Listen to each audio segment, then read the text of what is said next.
draw your attention to the book of Acts. Acts, the 11th chapter. And we're going to read verses 25 through 26. Acts, the 11th chapter, verses 25 through 26. And I'll be reading from the New King James Version. That's Acts, the 11th chapter, verses 25 through 26. And we will find these words. Then Barnabas departed from Tarsus to seek Saul. And when he had found him, he brought him to Antioch. So it was that for a whole year they assembled with the church and taught a great many people.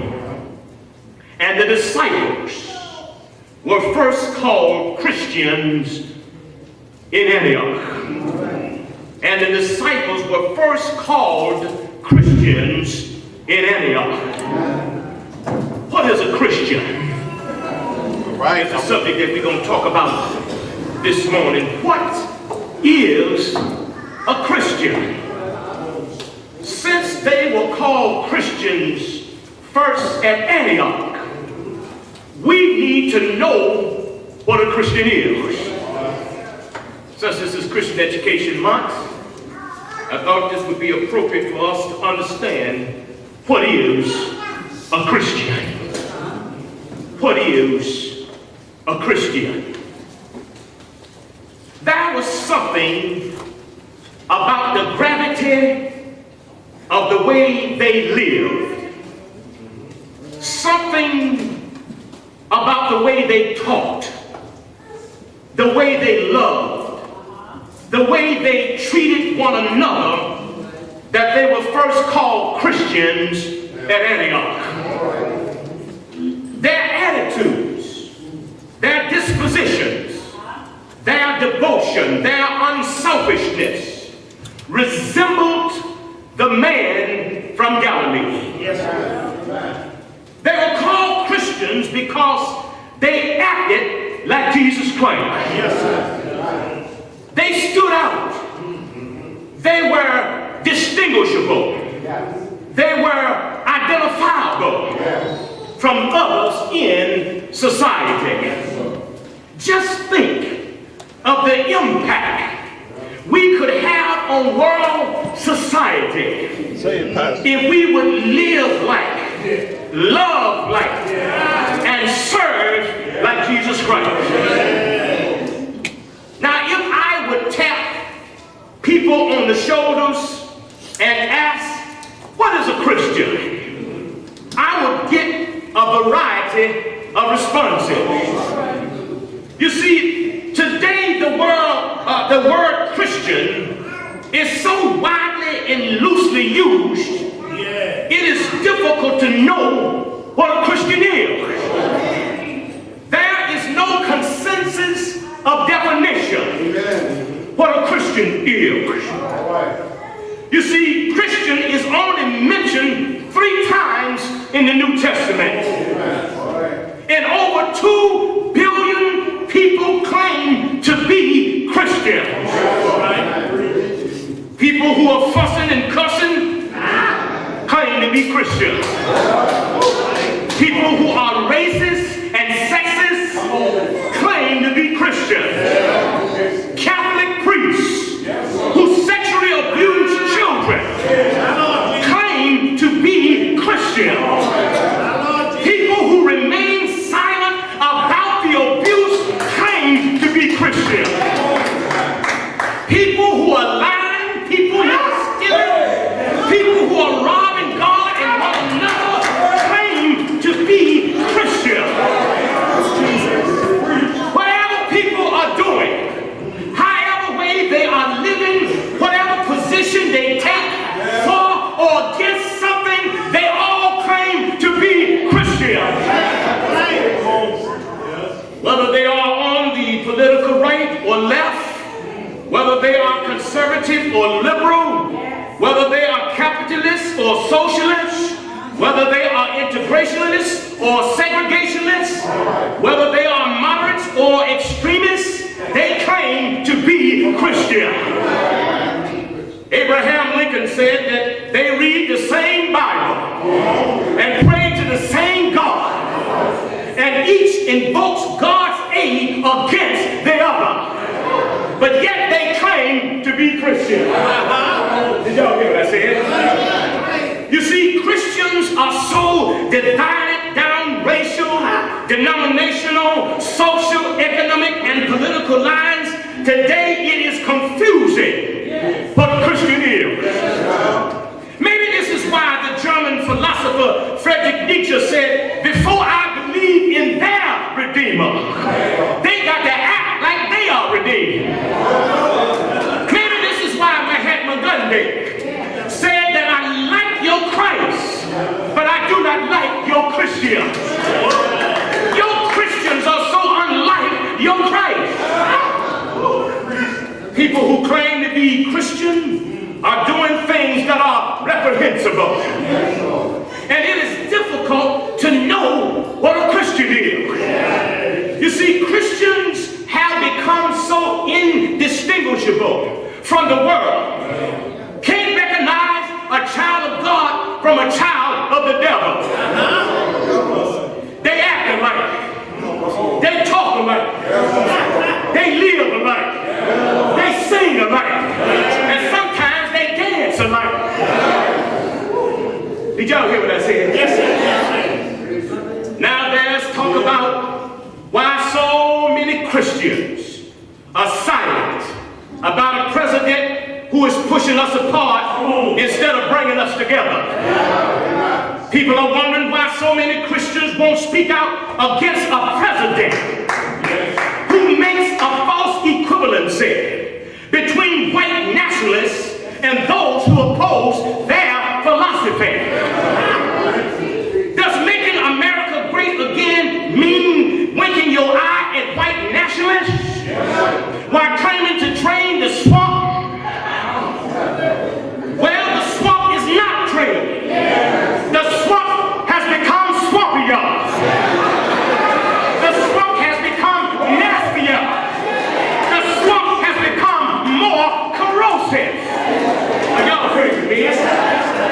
You see, when a president fans the flames of racial hostility and speak against the NFL players who have a right to protest a wrong in our society, the question is, why is there so much quietism among those who claim to be Christian? When a president gives a tax break for the rich while taking resources from the poor, why is there politics of silence among Christians? Shouldn't there be some kind of righteous indignation? If nothing else, shouldn't the office of the president be one of honor, one of dignity, one of trust and respectability? Where are the Christian prophets? Let me repeat that. Where are the Christian prophets? This president said as a candidate that he could shoot someone on Manhattan and get away with it. Now what kind of talk is that for a leader? Listen if you please. Now when I see what this president is saying and doing and read about how Hitler rose to power, the parallels are just frightening. Listen, Hitler rose to power because he was talking about German patriotism. He used fear because he knew people were willing to surrender their liberties in return for security. He gave the German people a group to hate. Let me repeat it. He gave the German people a group to hate. Somebody to blame for the problems of Germany. When Hitler turned the German economy around, the people thought, this is the man that we have been waiting for. As long as the German people had jobs, as long as they had security and a stable economy, they were willing to overlook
patriotism. The German people had to pay a terrible price for allowing a tyrant to go unchecked until it was too late. So we better be careful. I don't care what side of the political spectrum you're on, we better be careful. Especially the religious right, because Hitler silenced his opposition by giving the churches of Germany what they wanted. Let me repeat that. He gave the churches what they wanted to guarantee that no Christian influence will be allowed to influence government policy. Did you hear what I said? Hitler didn't mind the practice of religion as long as it was secularized and not subversive to the state's agenda.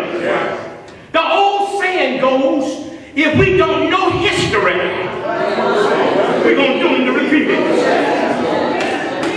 Now, all this president is saying and doing, the question is, why are so many Christians supporting this kind of leadership? Is it because the Dow Jones Industrial Average is shooting up? And the GNP is at 4.5%? Is it money over morality? Is it power over principle? Is it the economy over ethics? Christians better wake up. Are we willing to sacrifice all the progress we have made on racial justice, equality, and democracy to make this nation great again? First of all, when was it great? And for whom it was great for? I'm just teaching today. Does making this nation great again means racial division and anemic democracy? Are we willing to overlook injustice like the German people because of patriotism and the American flag?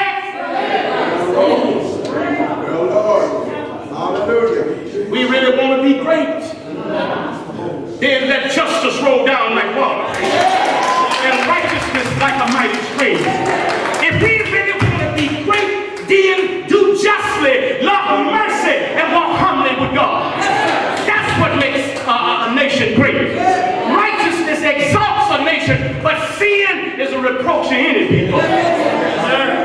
Now, since people who claim to be Christians are supporting this president, the question is, what is a Christian? I wanted to know for my own self, what is a Christian? Is it patriotism? Is it racism, which it means prejudice plus power? Is it ethnocentrism? We are the center on which everything is measured. Is it denominationalism? Is it Catholic or Protestant? Is it Baptist or Methodist? Is it black or white? Is it Jew or Gentile? Is it male or female? Is it Republican, Democrat, or independent? Is it cheap rich? The preaching of forgiveness without requiring repentance. Baptism without church discipline.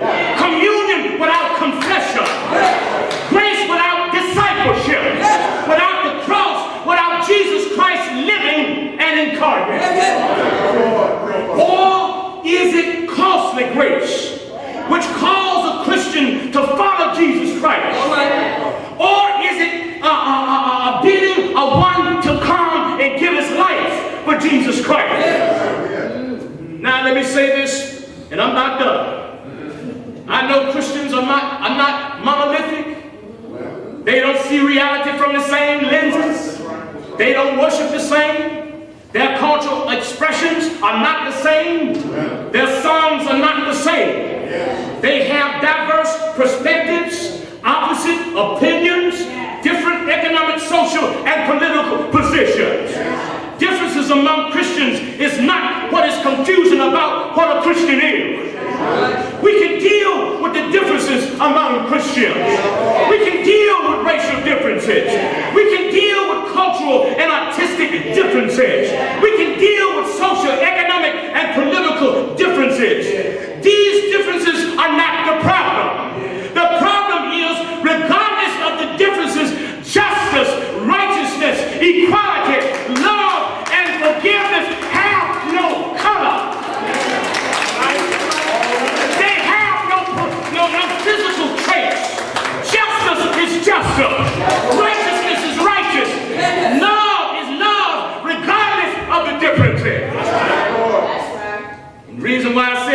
because these are attributes of God which are not negotiable, because God has no respect of person.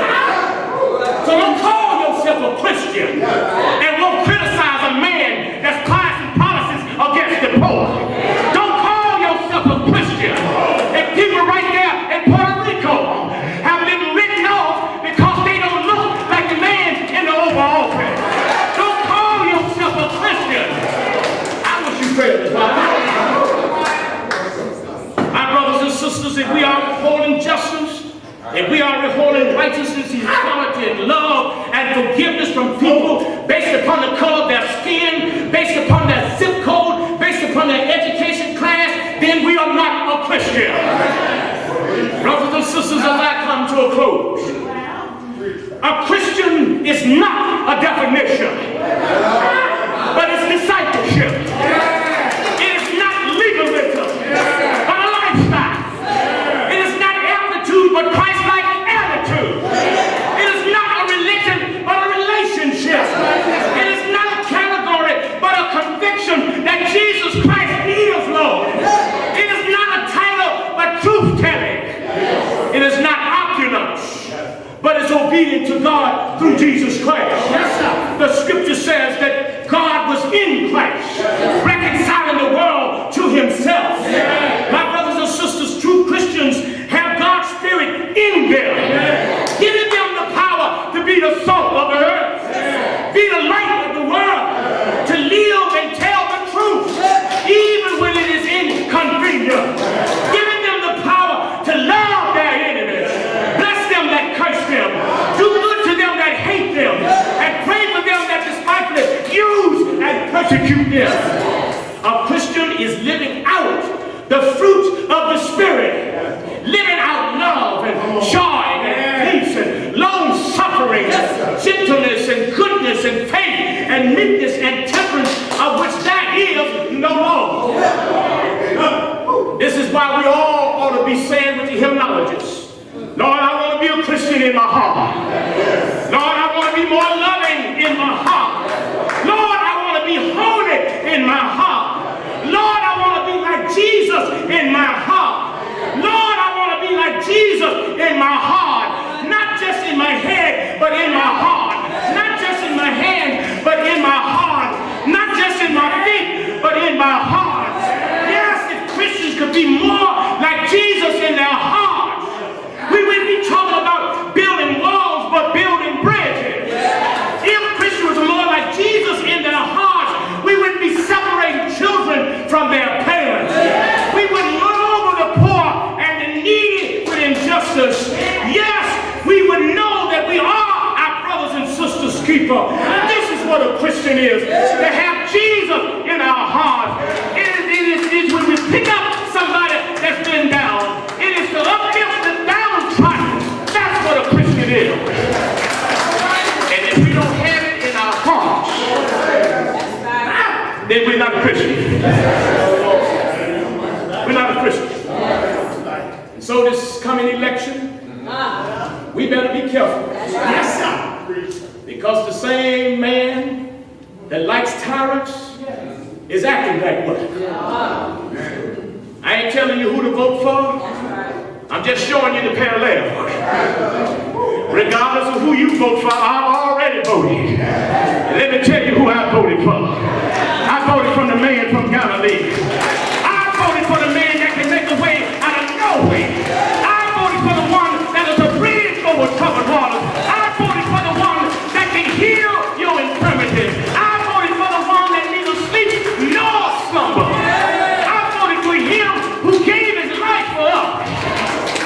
We might have a right to the tree of life. And so we have a measuring instrument. That measuring instrument is God's word. I don't care if he's black, I don't care if he's white, I don't care if he's purple, whatever his color is. We're going to have to measure him or her and include ourselves by the words of God. What is a Christian? It's when we live Christ, allow Christ to operate within our hearts. And when we get off the throne of our own hearts and allow Christ to sit on the throne of our hearts, that's what a Christian is. turn your back upon those who are in need. Don't tell me you are a Christian and you bypassing folks that really need your aid. Don't tell me that you're a Christian, that you want more people coming from Norway than you do from Africa and other countries. Don't tell me you are a Christian. And shame on the religious right for overlooking what this leader is doing in the name of patriotism. Shame on you. I'll tell it right here in First Baptist, and I'll go right over there to Community Chapel with folks that don't look like me. Because this gospel I preach is not color-coded. This gospel that I preach, God himself. What is a Christian? A Christian is when you and I allow Christ to dwell within our hearts. And when he dwells in our hearts, we won't pass by the need. Y'all remember when Jesus was passing down on his way to do ministry somewhere else? And that was a blind man. He said, "Oh, son of David, would you have mercy upon me?" He was a poor man, but he was blind. And people were telling him, "Be quiet, Jesus ain't got time for you. Be quiet." But the more they told him to be quiet, the more he lifted up his voice. "Son of David, would you have mercy upon me?" And my Lord, with all of his glory, he stopped and said, "Tell him to come here." They brought the man before Jesus Christ. He said, "What is it that you need from me?" He said, "Lord, I want to see." Jesus spit on the ground, anointed the blind man's eye, told him to go wash at the pool of Siloam. And when he went and washed, he came back seeing. And people asked, "Who made you see?" He said, "I don't know his name, but I know it's a man that called Jesus Christ. I know the one that calls me to see again." That's what a leader is. That's what we ought to be. When we talk about what a Christian is, we stop and we can come to the aid of those who are in need. And so I'm sorry to say, My Lord, don't be. that's why Jesus said that man will stand before me on that day. And I'm going to look at them and tell them to depart from me. Lord, I'm a Christian. Depart from me. I made you, but I don't know you. Why? It's because you had no relationship with me. Because when I was hungry, you didn't feed me. When I was thirsty, you didn't give me no drink. When I was in need, you didn't stop and aid me. So depart from me. But I don't even know you. We got to start preaching and teaching the word again. That's right. I'm not trying to hobnob with any politician. I'm not trying to hobnob with anybody. I'm trying to usher you in the kingdom of God. And if we want to live eternally with God, then we better know and realize what a Christian is. It's one in which we have allowed Jesus Christ to live on the throne of our hearts. So that we can recognize that people who don't look like us, first we got to learn to love ourselves. That's right. We're talking about loving somebody outside of us. First we got to learn how to love our own selves. Love yourself. Then you can love your neighbor. What is a Christian? I hope you have gotten something from this message. And any time a man, see, the German people couldn't believe it. Oh, he wouldn't do nothing like that. He wouldn't do the Jews like that. The churches, oh, he wouldn't do that. We prayed for him. And do you know that they said that while it was too late, after Hitler had come to power, all the military behind him, and they acclaimed him, and he could speak. But what happened was that as he began to put these German or Jews on the trains, that was so-called German Christians knew that every time the train would come, that there were thousands of people packed on these trains going to their death. And you know what they did? They started singing hymns. And the more the people cried out, they said that the more the German Christians began to sing louder in order to drown out their voices. We better be careful, church.